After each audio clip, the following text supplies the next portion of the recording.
What's up? This is Gilbert Arenas rocking with the 3-Point Conversion Radio. Y'all tune in. Holla at your boy.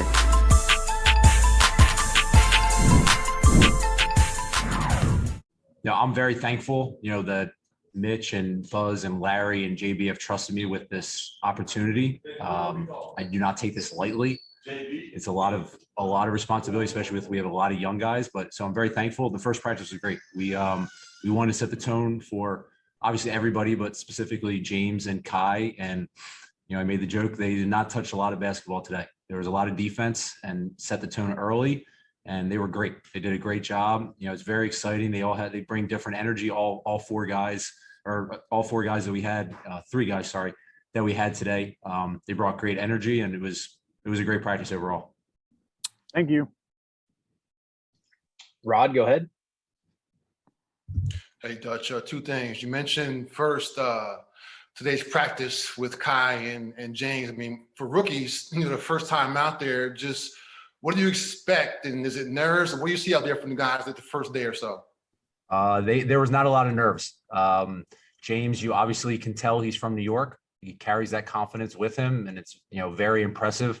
And Kai, he doesn't know what he doesn't know. He's just a ball of energy, and it's great. And everything he does out there, they had a great little pick and roll action lob. We did get a little live into it, and it was impressive, and it gave a lot of stuff that we could see and a lot of opportunity. What our offense can look like in summer league, but they both brought great energy, and the whole gym. Even our guys that are returning, the Verns and the Knicks, like they brought great energy as well. So couldn't speak highly of how happy I am for the first practice. And then with Jello, you've obviously seen him around for a while now, but now in practice, just what do you make of him, and what are some of his strengths that you want to see from him as he kind of move along here? The first thing you sort of said it yourself, the strength. Like, he's a strong kid. I think he's lost a little bit of weight since he's been with us, and he looks a little more cut, a little more defined. Great confidence in his shot. He shoots it very, very well. Very quick release, and he also is for size. You want to think he's a very good offensive rebounder. He does a great job crashing the glass, getting in there, and I think that helps with his strength. And defensively, now it's on us to help him, mold that into what our defensive schemes are. How we can teach him what we're doing and pick and roll and all everything like that, and just give him the terminology and help him along with that. When he was with us this last couple weeks, we just let the guys play. Now we're adding a little more framework, and I think that's where we're going to help him along in that part of just helping him, teach him how we're going to play. Thanks, Dutch. Sam Farber, go ahead.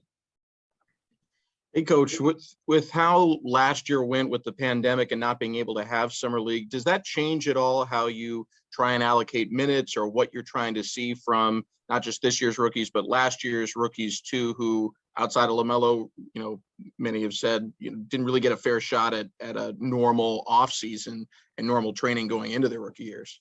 No, for sure. We got to see all those guys. We got to see what all of them can do. I mean, they were playing against our video guys and us a lot of last year when they came back from the bubble. So we want to see them against, different competition. But I think one thing, Mitch mentioned in his press conference the other day when we introduced the guys, there's a lot of guys on our roster, our summer league roster, that are competing for minutes. Nobody's going to be guaranteed anything.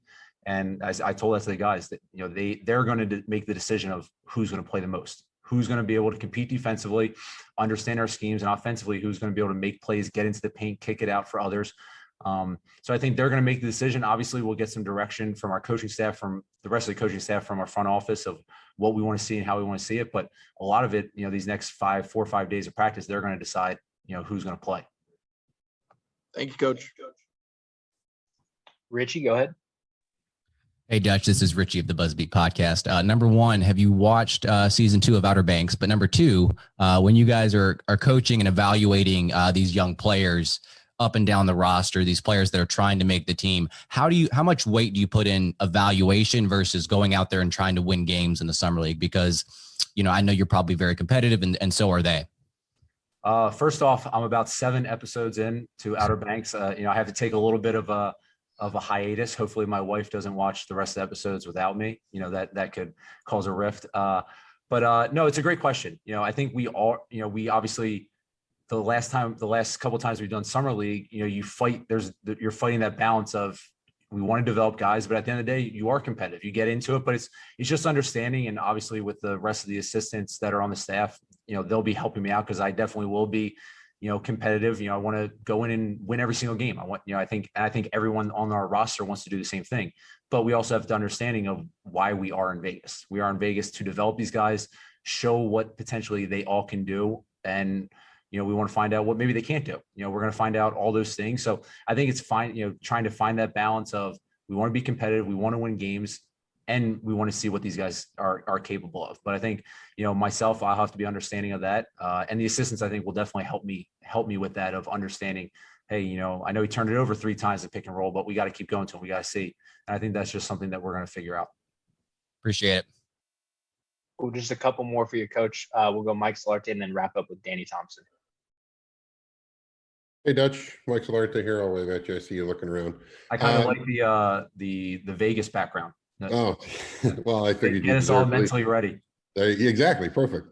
You talked about the guys will determine who's going to play. They're going to show you, who deserves the minutes, that sort of thing. But you also touched on how important it is for them to get acclimated to the systems. Is that, you said it's coming from the front office and the coaching staff. Is JB at the head of that snake and saying, this is what I want to see, and I want to see guys executing our stuff so that if push comes to shove and we've got guys that we need in crunch time, that sort of thing, and they're going to get those actual live reps, obviously, in the games. But is that where it starts? Does it start with JB and kind of filter down? Yeah, I think it's all hand in hand. Because obviously, we can watch all the film that we want of James Bouknight, but our front office and our scouts have seen way more than we have. And same thing with Kai, as their season's going on, our season's going on. So I can't lie, I'm not watching a lot of college basketball, while we're in the heat of our season. So our scouts do a great job of finding, and obviously they found the talent that we were able to draft. So it comes from them, telling us, hey, this is what they did in college. And then it also morphing that with JB and the rest of our coaches of, hey, he handled in pick and roll a little bit, but maybe we want to see him in pin down action. Or, Kai wasn't really featured in the post that much. He's more of a screener and popper and attack the closeout. So I think it's really a collaborative effort amongst everybody of, this is what they were comfortable in college. This is how we see them being successful at this next level. And this is how we're going to implement them in summer league. So I think it's all of us working hand in hand. And we've had plenty of meetings of, watching guys of what they did and how does that fit into our system. And, just putting them, our main thing is we want to put them in the best light possible. We want them to be successful and we want to see what we have.